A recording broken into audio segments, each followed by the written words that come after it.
What's good, fam?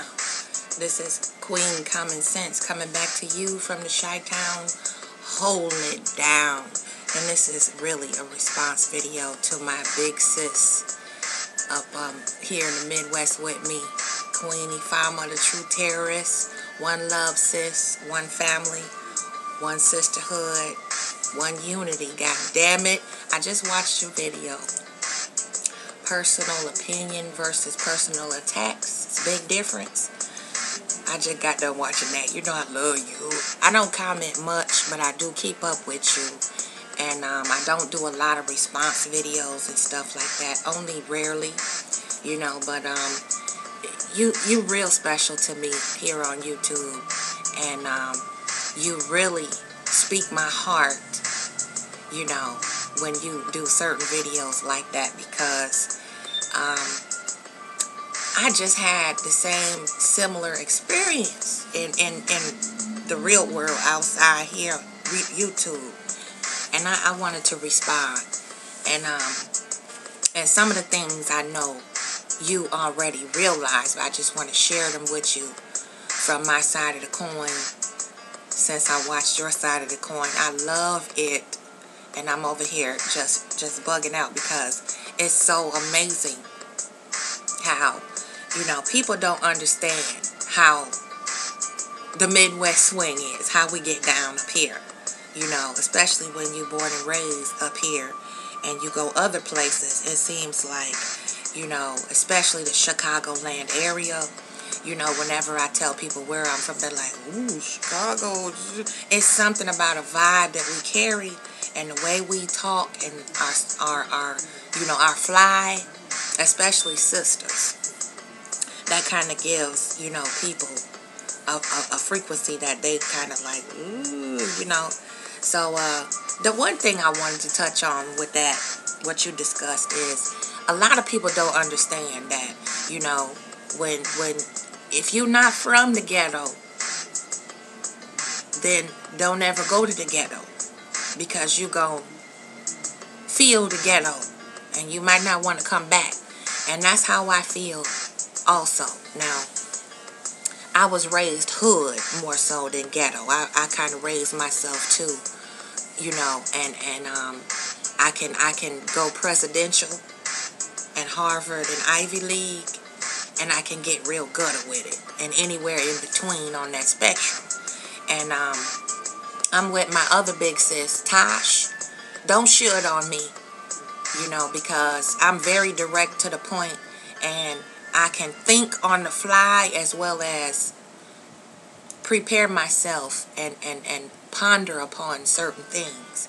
And when I do YouTube videos, or when someone asks me to speak on a subject, or do a video on a subject, or appear on a particular a talk show, or, you know, lend some input on something, that's what I do. You know, factual, I state the facts, and then if I'm asked my opinion, I put it to that, and I try to think logical, reasoning, you know, logical, something that makes sense, not no trumped up, made up bullshit. And a lot of the reason why I am the way that I am is because coming up, you know, I had very conflicted parents, you know. It was that do as I say, not as I do type shit.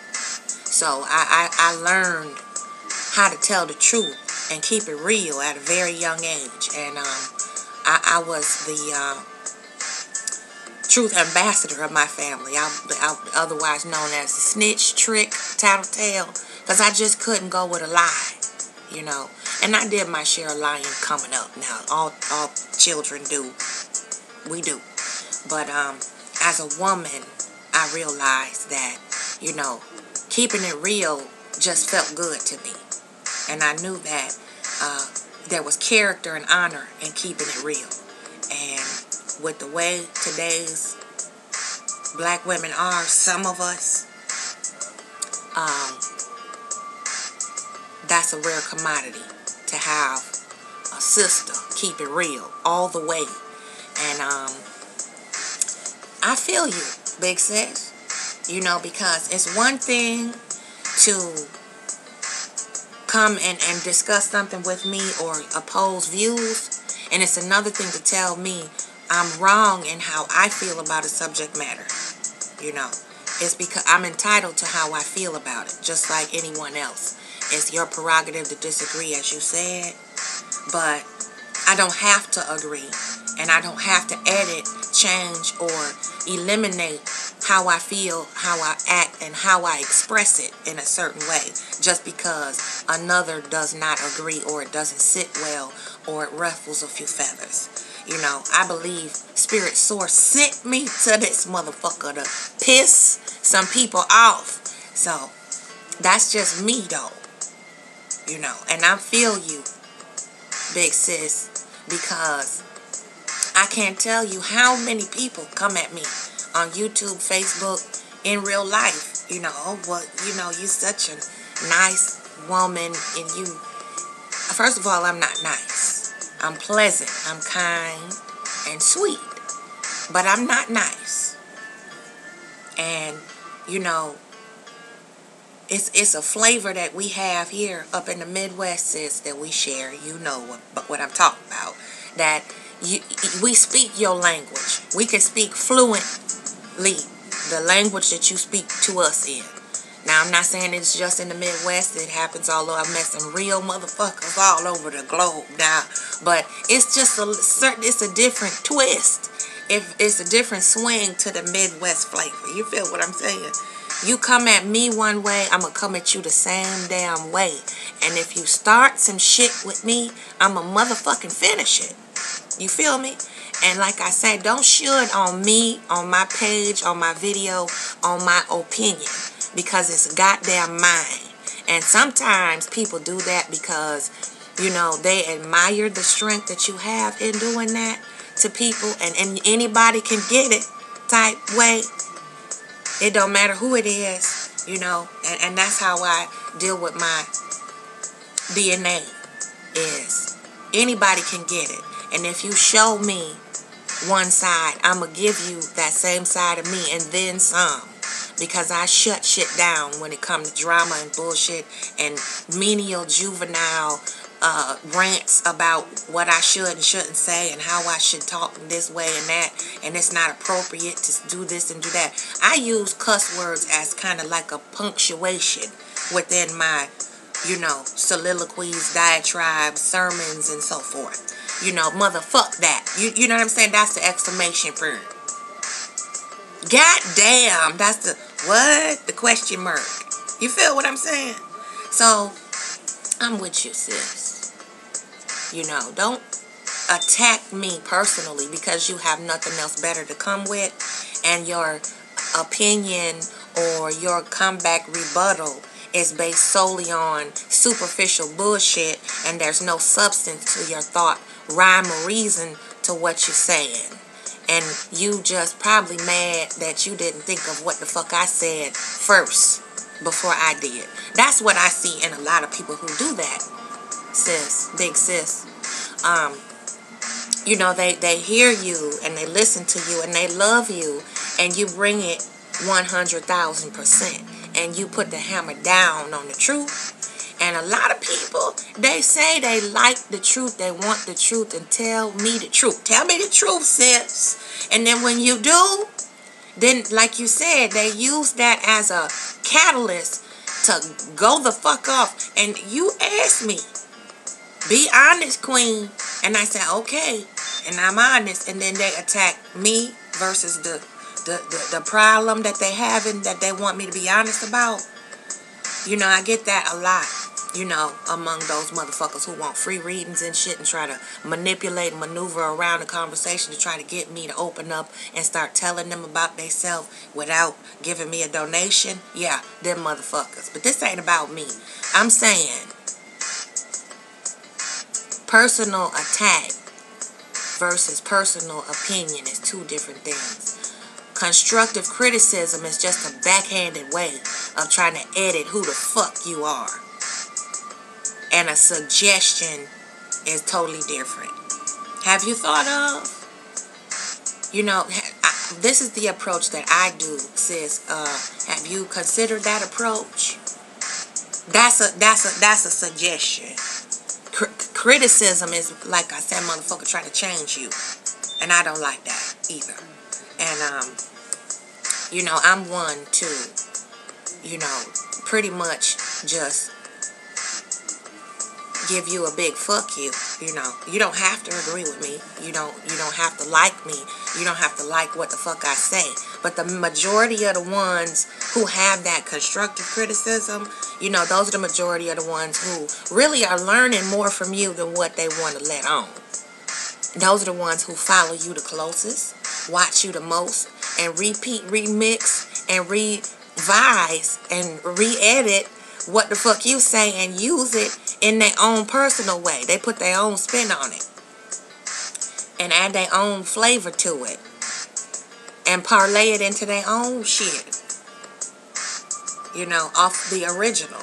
And you can't duplicate the woman, which is perfection, who can keep it 100. You just can't do that, you know. And a lot of people draw from your strength as an empath, because they are searching for something and they want to know certain things and they're looking for answers, and they get the answer. And then sometime again, because we really don't want the truth, can't handle the truth, and when they get the answer, then they just got to throw something in there to make themselves appear intelligent or lucid and aware, and kind of put their stamp on it and say, you know what, I'm here too.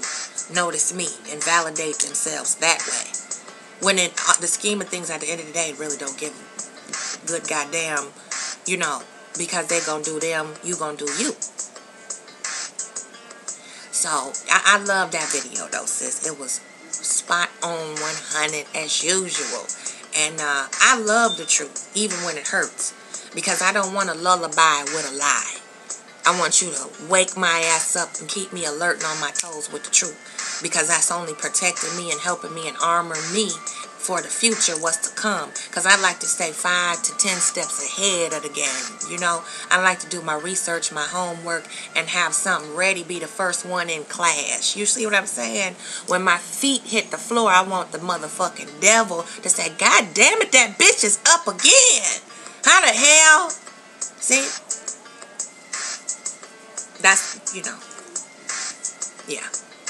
Criticism versus personal, personal opinion versus personal attacks is way different. And that's usually, like you said, come from trolls, you know, and motherfucking haters who hate you, but they love you, and they love to hate you, but they can't get enough of you. That's the motherfuckers who usually do that shit. You know, and you know this. I'm just, you know, I'm just sharing. I'm sharing. Yes, I'm not saying nothing you don't already know. But, yeah, them the ones, you know, that come through.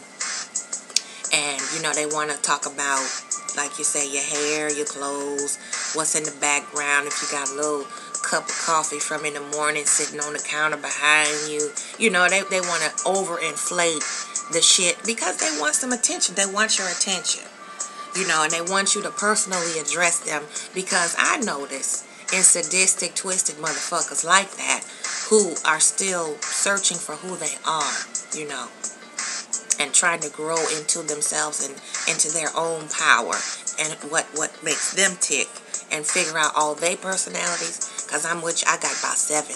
I name them bitch 1 through 7. Bitch 1 talking now. And they looking for themselves. And twisted motherfuckers like that, you know, no matter how mildly twisted they are, they will consider, they'll take your hate if they can't have your love and approval, you know. I've run across many people like that in my lifetime too, as I stomped the yard, you know, and then when I grew up and came on in and, you know, got more spiritual with it, it's true. You know, you can ignore a motherfucker until you just have to get down with the come down and bully the motherfucking bully. And they like that shit. They like it. It's men, women alike who I know watch my videos who get off on that shit. You know, when they see me go in on something or someone, I mean, you see it, sis. The views go bam. You know, and I just started paying attention to views just past couple months. You know, looking at it. And I'm like, damn, I notice when I go in on something or go in on a motherfucker or a particular subject, skyrocket. People feed on drama. People love that shit. They can't get enough of like crack. But when you come in, you know, on a very high frequency and you tone it down a notch and you know, balance the hood with the intellect, then, you know, it's a whole different story. You don't get as much input. So, one love, one unity, one family, sis. I love your video. This is just a little response to you. Peace and blessings. Hotel.